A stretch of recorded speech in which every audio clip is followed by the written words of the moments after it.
Hey everybody, my name is Russ. Thank you for watching another episode of Just Open It, the YouTube series in which I open recently acquired toys and action figures. If you're a fan of toy collecting or action figures or pop culture in general, please consider subscribing to my channel here, Karaoke Fanboy TV.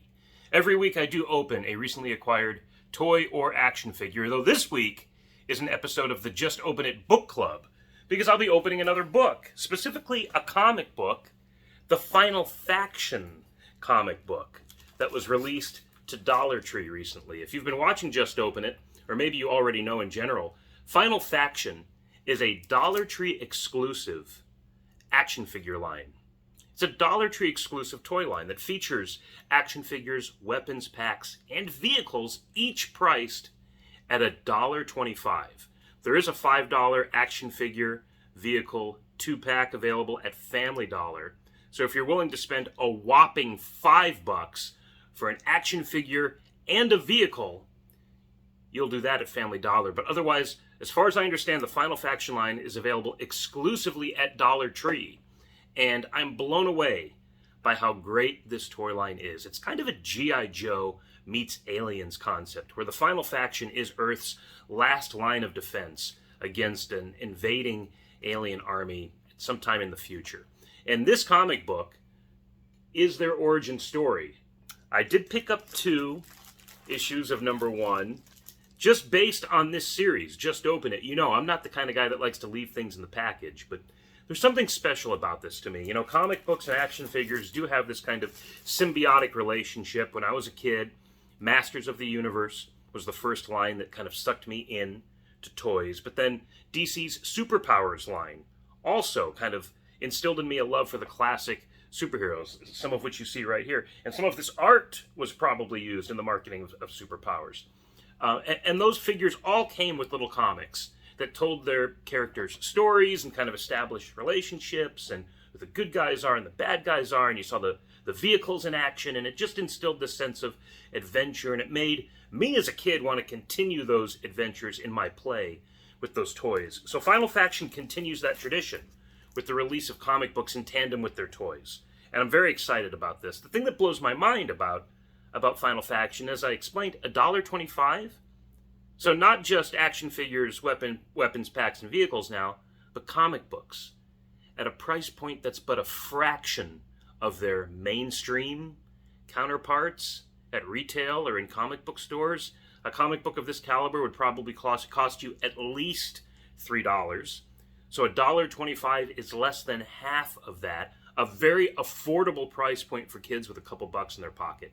You can grab a good guy, a bad guy, a vehicle, and a comic book for like $5 total, or at least $5 and change. Unbelievable. And I'm grateful to this action figure line for kind of trying to create this renaissance of action figure interest in kids. So I want to open this comic book up. I'm just going to give it a flip. Not going to read the whole thing here on camera, but I want to give you my first impressions of it to see if its quality is on par with the toys. And I believe it's going to be. You know, when you look at this cover image, it's a pretty traditional group shot. You got the villain looming in the background. I remember in the early 90s, DC released a line of action figures called Total Justice. And it was these souped up versions of the Justice League, and they came with like laser packs and all sorts of armor and stuff like that. And there was a miniseries that came out in tandem with those figures that you would buy at the comic book store. And again, I'm sure the cover price for those comics was at least in the early 90s, $1 to $1.99. So, I mean, at least then, I presume. So 20 years plus later, this action figure is less than this comic book is less than the cost of those were. And it's got the same quality, in my opinion, at least based on judging this book by its cover. So I'm going to open this package here. I did think ahead, and I grabbed a pair of scissors. Though, let me just give it a quick, if I were to try to open this without scissors. Yeah, it's not perforated up here. And that's probably for the sake of display in the store.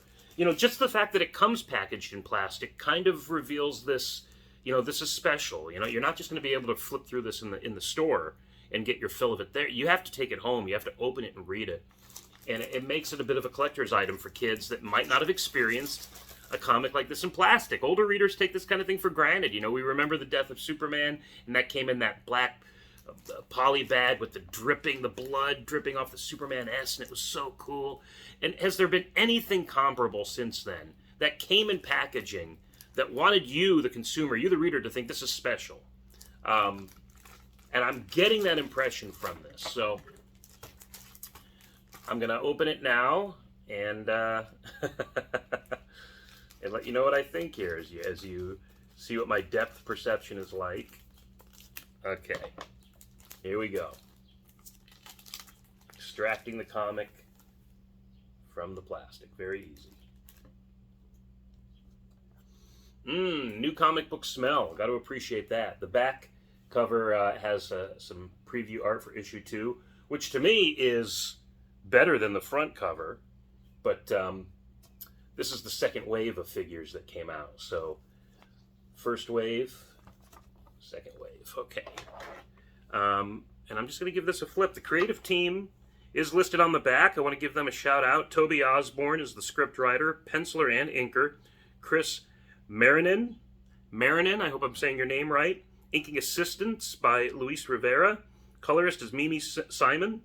Letters by John Hebink and Mike Manley. Is this the Mike Manley of comic book fame? I'd be curious to know.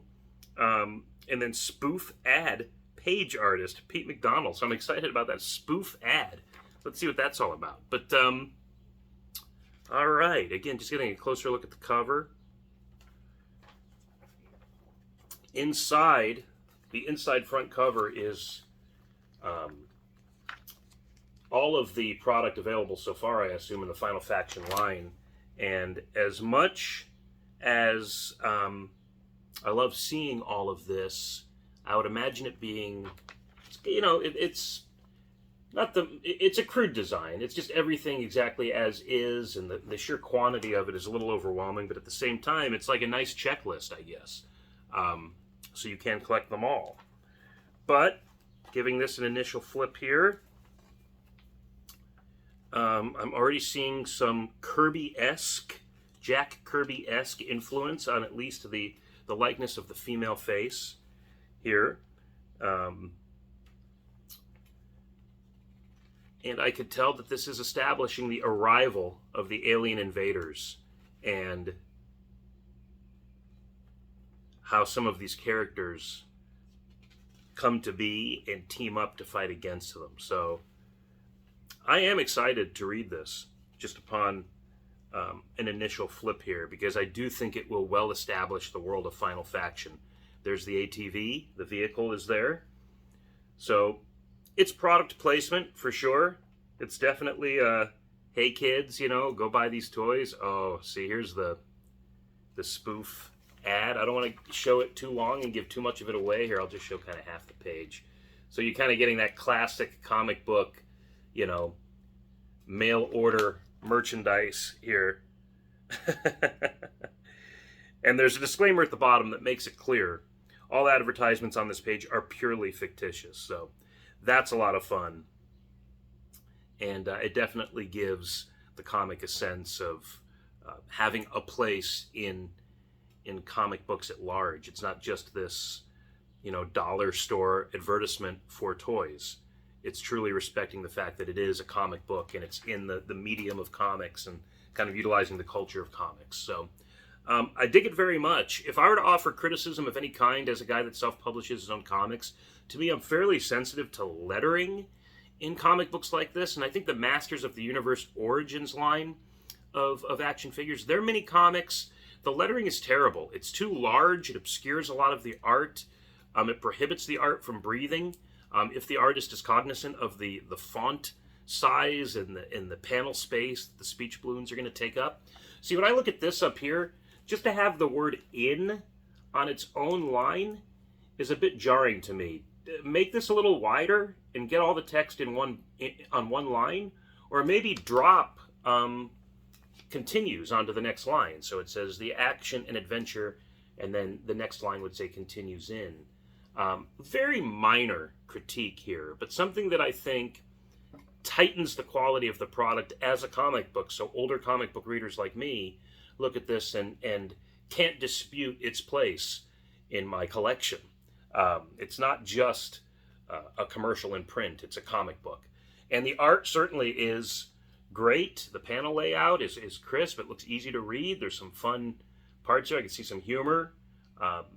Some panels that are kind of borderless, so you play with the form a little bit. At the same time, kind of a tight 3 or 4 row grid of paneling here. So overall, I'm very much looking forward to reading the Final Faction First Impact comic book that's now available at Dollar Tree. And I would recommend, if you just want a taste of what this toy line is about, you don't have to buy the toys themselves. Just buy the comic book. You'll see what all the toys look like in their packaging on the inside front cover. Get a little laugh on the inside back cover. And overall, just get this cool story establishing a new mythology for toy collectors young and old today. So thank you for watching this episode of the Just Open It Book Club. Tune in next time when I look at one of the toys or action figures laying around here in my house and I say, you know what? Just open it. I'll catch you next time.